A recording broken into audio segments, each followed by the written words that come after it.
Today's rain didn't lead to widespread flooding. It still does bring back memories for many people in central Vermont. Here's NBC5's Alexis Crandall with more from Montpelier. Here in Montpelier, recovery efforts are still underway after the disastrous flooding in 2023. Thursday's rain bringing with it a feeling of anxiety for many. It's terrible. It's awful. And that's, as we started our road to recovery, this is the front on Main Street. Every store looked like that. Rounds of heavy rain soaking parts of Vermont Thursday. The heaviest of the rain staying outside of the Green Mountain State, but still bringing back memories for many, like Kip Roberts at Onion River Outdoors. In 2023, the store on Langdon Street, one of many destroyed by heavy rainfall.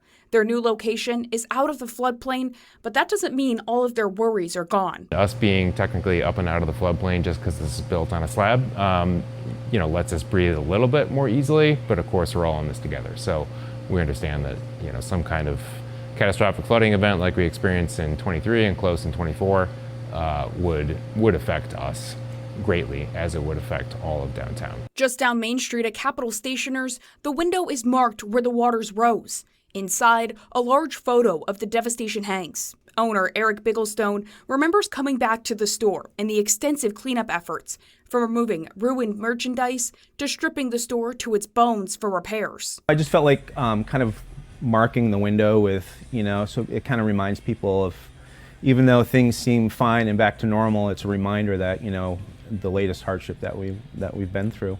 And it's just kind of neat to look at, not neat to look at, but just a reminder, when you've been doing this a long time, sometimes you need those reminders to keep you in check. Montpelier's fire chief reminding folks to take time to prepare ahead of any storms. Check your renter's or homeowner's insurance to see if you're covered in the event of any flooding.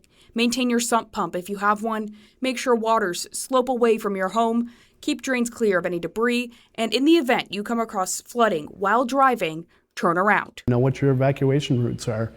Where are your community shelters and how do you get there? And it's not always the same way that you would drive on a blue sky day.